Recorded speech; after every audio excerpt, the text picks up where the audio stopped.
بسم اللہ الرحمن الرحیم۔ السلام علیکم جناب۔ سٹوریز میں نے دو شیئر کرنی ہیں۔ اٹک جیل، عمران خان کو آخر اٹک جیل کیوں بھیجا، اڈیالہ جیل کیوں نہیں بھیجا؟ اور دوسری سٹوری یہی ہے کہ کیا کل یعنی سوموار کو، پیر کو عمران خان کی رہائی ہو جائے گی یا بیل ہو جائے گی، وہ جیل سے باہر آ جائیں گے؟ یہ بڑی ایک ڈیبیٹ ہے کیونکہ وہ اپیل کی ہوئی ہے انہوں نے۔ اور اس کے ساتھ ہی ہم نے یہ بھی ڈسکس کرنا، خواجہ حارث کا جھوٹ پکڑا گیا اور مجھے عمران خان صاحب کہتے ہیں مجھے آپ لوگوں نے لنچ نہیں کرنے دیا۔ یہ ساری سٹوریز پر بات کرنی ہے بہت ہی تفصیل کے ساتھ اور تبصرے کے ساتھ۔ سب سے پہلے آپ برائے کرم چینل سبسکرائب کر لیجئے اور ساتھ گھنٹی کا نشان پریس کر لیجئے، کیونکہ اس کی وجہ یہ ہے کہ ہر آنے والی نئی ویڈیو آپ کو خود بخود ملے گی، پھر آپ کو پوچھنا نہیں پڑے گا۔ تو جناب، وہ اس کے ساتھ ہی جو ہمارا واٹر پروجیکٹ الحمدللہ اور ویل چیئرز کا چل رہا ہے، بہت ہی کامیاب ترین، آپ جو دعائیں دیتے ہیں نا، اس کا کوئی مول نہیں ہے، اور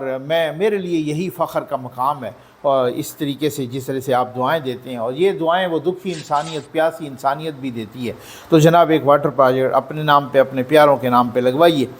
تو اٹک جیل میں آخر عمران خان صاحب کو منتقل کیوں کیا گیا ہے؟ حالانکہ عام طور پہ تو ہم نے دیکھا کہ یہ اسلام آباد ہائی کورٹ،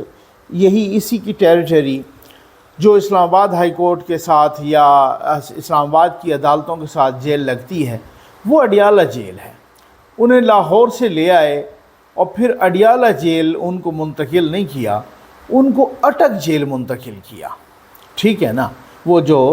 بالکل پنجاب کا شمالی ترین شہر ہے، یوں سمجھ لیں کہ سرحدی شہر ہے، آخری شہر ہے، اس کی جیل اٹک جیل ادھر منتقل کیا۔ اچھا، سنا ہے کچھ لوگ بتا رہے تھے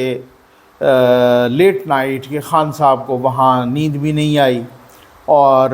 کچھ ذرائع بتا رہے تھے کہ جی وہ انہوں نے بار بار میسیجز کرنے شروع کیے، ان کو جو جیل سپرنٹینڈنٹ ہیں، غالباً ڈی پی او بھی جیل کے اندر تھے، تو ان کو میسیجز وغیرہ شروع کرنے کیے کہ جی ادھر مجھے نیند نہیں آتی، مجھے یہ وہ۔ تو آپ کو پتہ ہے نا، وہ خان صاحب اس لیول کے تو ہیں نہیں، اس ٹائپ کے تو وہ بندے ہی نہیں ہیں۔ وہ تو خود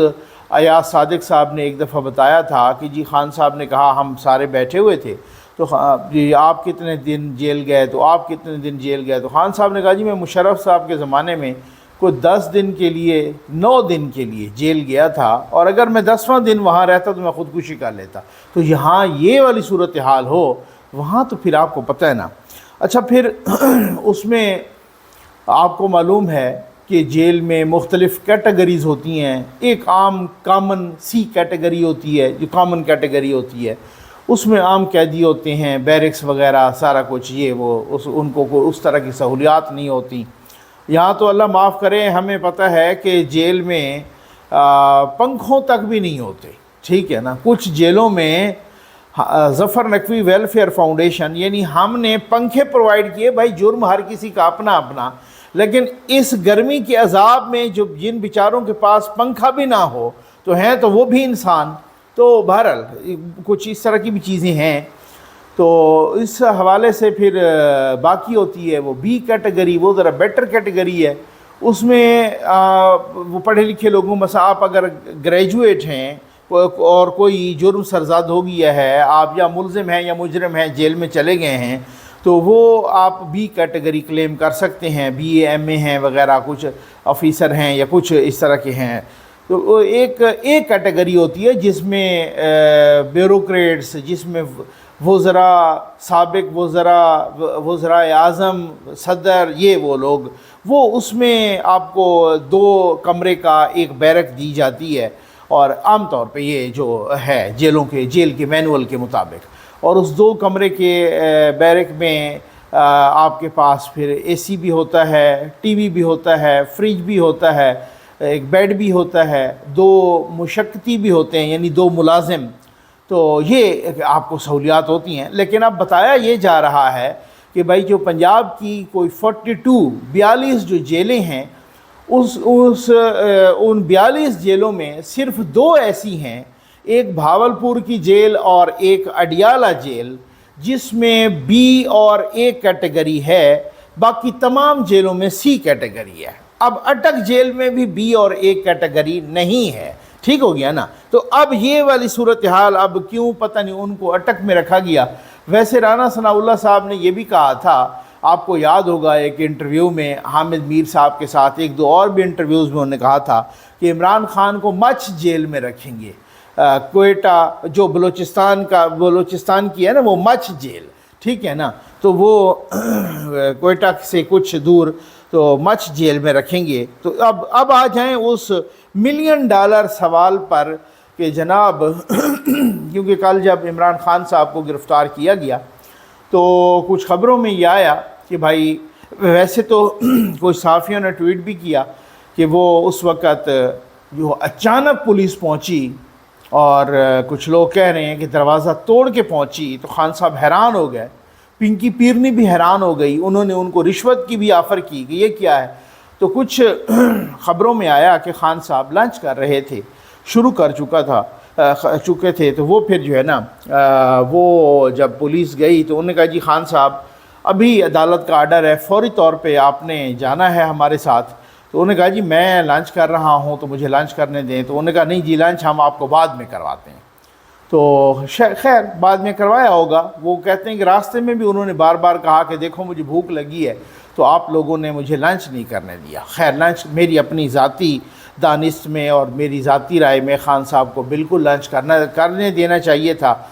مطلب اس میں کوئی وہ نہیں، لیکن اگر وہ نہیں بھی کرنے دیا تو راستے میں لاہور سے کہیں رک کے ان کے وہ کسی کو کہتے ان کے لیے لنچ لے آتے ان سے پوچھ کے، اور یہ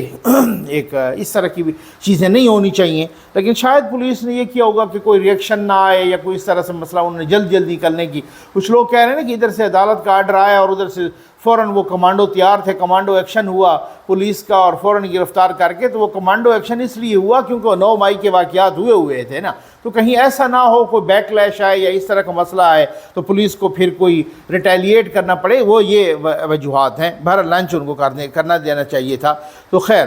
اور یہ جو ہے کہ کیا وہ پیر کو یعنی کل باہر آ جائیں گے، رہائی ان کو مل جائے گی، ضمانت ان کو مل جائے گی۔ میں نے کچھ لیگل ایکسپرٹ سے، کچھ وکلا سے میں نے ہیلو ہائی کی۔ میں خود بھی لا گریجویٹ ہوں، کچھ چیزوں کا مجھے خود بھی پتہ تھا اور کچھ عرصہ میں نے پریکٹس بھی کی تھی۔ تو خیر لیکن چونکہ وہ چیزیں پھر مکس اپ ہو جاتی ہیں with the passage of time, کافی عرصہ ہو گیا، تو وہ باقی کچھ دوستوں سے پھر اسی طرح سے بندہ کر لیتا ہے۔ تو جب میں نے لیگل ایکسپرٹ سے کچھ بات کی تو انہوں نے کہا جی بات یہ ہے کہ اب یہ تو وہ والے حالات ہیں ہی نہیں نا، ذرا نارمل حالات نہیں ہیں۔ اب آگے آپ سمجھدار ہیں، وڈے گھر کو بھی ناراض کیا ہوا ہے، ریاست کو بھی ناراض کیا ہوا ہے خان صاحب نے، اور خان صاحب کا اس طرح سے کیس چلنا اور پھر خان صاحب کا چیف جسٹس سے سہولت کاری بھی میسر نہ ہونا، تو یہ کچھ چیزوں کی طرف اشارہ کرتا ہے نا۔ بار بار اسلام آباد ہائی کورٹ کی طرف آنا اور اسلام آباد ہائی کورٹ کا اسی جج کو کیس لوٹا دینا، جج کا تبدیل بھی نہ کرنا، تو بہرحال وہ چیزیں ہوتی ہیں۔ تو اس وجہ سے تو وہ کہہ رہے ہیں کہ جناب یہ جو ہوتا ہے نا لانگ ٹرم کچھ جو پنشمنٹ 7 سال 10 سال عمر قید وغیرہ وغیرہ، اس میں ذرا بیل مشکل ہوتی ہے،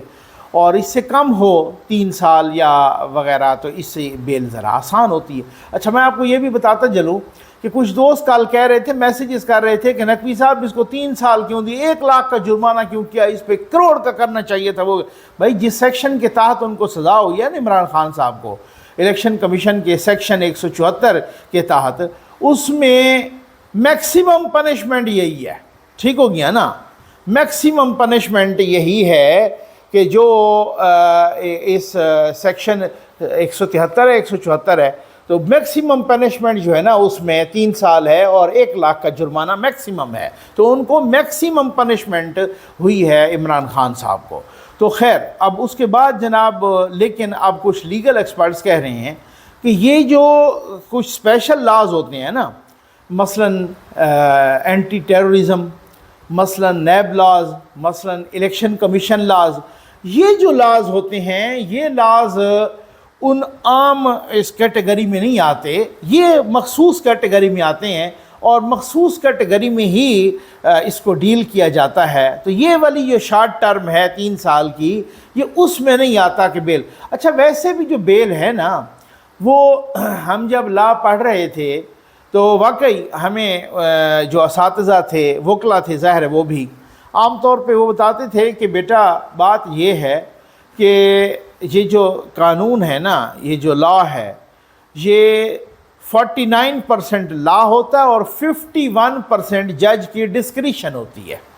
جج کا اختیار ہوتا ہے، 51% جج کا اختیار ہوتا ہے اور 49%، یعنی آپ جب عدالت میں جا کے آرگیو کر رہے ہوتے ہیں تو وہ ضروری نہیں ہے کہ آپ کو وہ چیز مل بھی جائے، بھلے آپ وہ قانون میں موجود ہو، وہ اس کی مرضی ہے۔ تو جسٹ لائک ایک بھیک ہوتی ہے، اس کو ڈال دے آپ کو تو ٹھیک ہے، نہ ڈال دے تو پھر حالات اور واقعات کچھ ہوں ساتھ ایسے جو پاکستان کے حالات ہیں۔ آج میں دیکھ رہا تھا امریکہ سے بھی جب سوال ہوا، امریکہ کے وہ وزارت خارجہ کے ترجمان سے، تو کہ عمران خان کی گرفتاری سے متعلق، تو انہوں نے کہا جی یہ پاکستان کا انٹرنل میٹر ہے، یہ پاکستان کا اندرونی معاملہ ہے، ہم اس میں دخل اندازی نہیں کرتے، ٹھیک ہے نا۔ تو یہ اب سب کو پتہ چل گیا، یوتھیوں کو بھی پتہ چل گیا ہے۔ تو بھائی بات یہ ہے کہ وہ کہہ رہے ہیں کہ جی یہ وہ مخصوص لاز ہیں جو عام شارٹ ٹرم پر اپلائی نہیں ہوتے۔ اچھا ایک بڑی اہم بات جو میں آپ کے ساتھ ڈسکس کرنے لگا ہوں، جو میں نے بہت سارے لوگوں کے ساتھ ڈسکس کی ہے اور بڑی کام کی بات ہے، انہوں نے یہ کہا ہے کہ جی بات یہ ہے کہ یہ جو خان صاحب ہیں نا، خان صاحب جناب وہ کہہ رہے ہیں کہ جی یہ خان صاحب تو جب گرفتار ہوئے ہیں اور جب یہ ان کی گرفتاری ہو گئی ہے تو آٹومیٹیکلی ہائر کورٹس کے، اعلیٰ عدالتوں کے، ہائی کورٹس اور سپریم کورٹ کے فیصلے اس پر موجود ہیں کہ ان کی یوں سمجھ لیں کہ جو باقی کیسز ہیں نا ان میں بھی گرفتاری ڈل گئی ہے۔ میں نے کہا بھائی پھر تو اللہ خیر صلاح، اگر باقی کیسز میں بھی گرفتاری ڈل گئی ہے اور وہ خود کہتے ہیں کہ ہمارے اوپر تو 200 کیس ہیں، اور اگر یہ 3 دن بھی لگے، وہ کہتے ہیں جی ایسے ہی ہوتا ہے کہ آپ دیکھ لیجئے گا کہ بہت سارے تفتیشی ہوں گے، انہوں نے یا تو خطوط لکھ دیے ہوں گے یا وہ آپ لکھ دیں گے آج کل میں، اور وہ اڈیالہ جیل کے سپرنٹینڈنٹ کو، اور وہ کہہ رہے ہیں کہ جی ہمارے پاس یہ کیس ہے، میرے پاس چل رہا ہے پنڈی میں، اسلام آباد میں، لاہور میں، جدھر بھی، تو ہمیں بھی تفتیش کی اجازت دی جائے۔ تو کوئی عام ملزم ہوتے ہیں اس طرح سے، ان کو تو باقاعدہ حوالے بھی کیا جاتا ہے، لیکن وہ چونکہ VVIP ملزم ہیں تو اس وجہ سے وہ کہہ رہے ہیں کہ جی وہ وہاں جیل کے اندر بھی آ کے ان سے تفتیش ہو سکتی ہے۔ تو خان صاحب کو اگر بیل ملتی ہے تو عین ممکن ہے کہ دوسرے کیس میں، دوسرے میں پھر وہ بیل ملتی ہے تو تیسرے میں تو چوتھے میں، پھر وہ 50ویں میں، پھر 100ویں میں، پھر 180 میں، پھر 200۔ تو یہ جو چکر ہے، جو لوگ خوش ہو رہے ہیں کہ جناب منڈے کو باہر آ جائیں گے، پہلی بات تو یہ ہے کہ وہ بیل بھی اتنی آسان نہیں ہوتی، اور ان حالات میں تو بالکل ہی آسان نہیں ہوتی جو ایکسپرٹ کہہ رہے ہیں کہ ان حالات میں کتنا جلدی۔ مجھے تو کچھ لیگل ایکسپرٹس نے کہا کہ اگر عام بیل ہو بھی جائے تو اس میں 2 ہفتے 3 ہفتے 1 مہینہ 1.5 مہینہ لگ ہی جائے گا، لیکن اس میں بیل کے بعد پھر کیس ختم تو ویسے نہیں ہوتا، لیکن اگر وہ بیل ہو جاتی ہے یا سٹرائک ڈاؤن ہو جاتا ہے یا کچھ بھی ہو جاتا ہے، اس کو ریمانڈ کر دیتے ہیں، تو پھر بھی اتنے کیسز اور موجود ہیں کہ وہ خان صاحب کی گرفتاری یوں سمجھ لیں کہ ڈل گئی ہے۔ تو یہ میں نہیں سمجھتا کہ ویسے تو جو سہولت کاری خان صاحب کی عدالتوں سے ہوتی رہی ہے اس کی بنیاد پہ یہ کہنا کوئی بعید بھی نہیں ہے، ٹھیک ہے جی، کیونکہ انہونی جب وہ آلریڈی نیب نے ان کو گرفتار کیا، وہ خود ریمانڈ پر تھے، لیکن اگر وہ آپ خود بتائیں کہ اس دوران بھی ان کی بیل کر دی گئی تو پھر تو یہ کچھ بھی ہو سکتا ہے پاکستان میں۔ لیکن اب جو موروثی حالات ہیں، جو گراؤنڈ ریالٹیز ہیں، جو زمینی حقائق ہیں، جو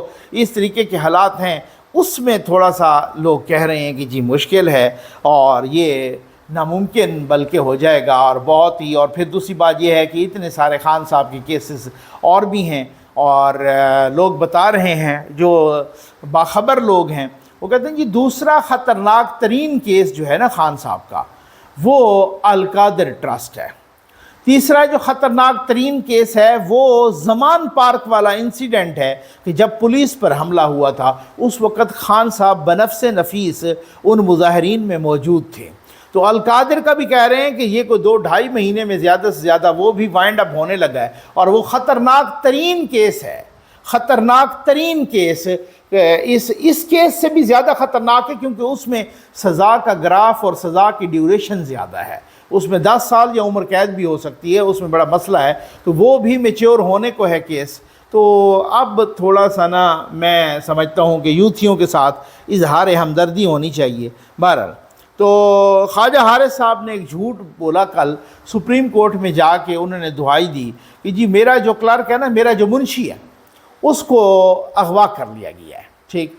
بعد میں پتہ چلا کہ بھائی وہ تو اسلام آباد ہائی کورٹ کے اندر بیٹھے صاحب لکھ رہے تھے، اس کی ویڈیو آ گئی۔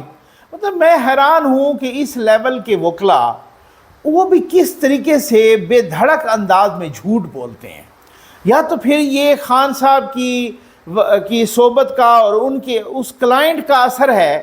کہ وہ جو ہوتا ہے نا، وہ کہتے ہیں کہ جی صحبت کا، کمپنی کا، خربوزے کو دیکھ کے خربوزہ رنگ پکڑتا ہے، وہ اس کا بھی اثر ہوتا ہے۔ تو اس طرح کے جھوٹ، اب خواجہ حارث نے نواز شریف کی وکالت کی، اس طرح کی جھوٹ انہوں نے اعلیٰ عدالتوں میں اس وقت تو نہیں بولے تھے۔ اور دوسری بات یہ ہے کہ اس طرح کی بد تہذیبی، بدتمیزی بھی نہیں کی تھی ججوں کے ساتھ جو اب کر رہے ہیں وہ، حالانکہ وہ کہتے تھے کہ جی اگر آپ جج پہ انگلی اٹھائیں گے تو میں آپ کی وکالت چھوڑ دوں گا، اور انہوں نے اسی طریقے سے نواز شریف کی وکالت چھوڑ دی تھی۔ تو پھر آپ خود بتائیں، پھر اس میں بھی جو ہے نا اب وہ بدتمیزی بھی ہو رہی ہے، ججوں کو گالیاں دی جا رہی ہیں۔ خواجہ حارث کو معافی مانگنی پڑی جج ہمایوں دلاور سے، لیکن پھر بھی انہوں نے وکالت نہیں چھوڑی، الٹا کل جا کے وہ جھوٹ بول دیا سپریم کورٹ میں کہ جی یہ دیکھیں یہ میرے منشی کو اغوا کر دیا گیا، اور وہ منشی خیر سے مدے سے لکھ رہا ہے اور مدے کر رہا تھا، وہ اس وقت بھی اسلام آباد ہائی کورٹ کی غالباً ڈائری برانچ میں۔ یہ ایک بڑی عجیب و غریب سی صورتحال ہے۔ امید ہے آپ کو ویڈیو پسند آئی ہوگی۔ آپ کا بہت بہت شکریہ۔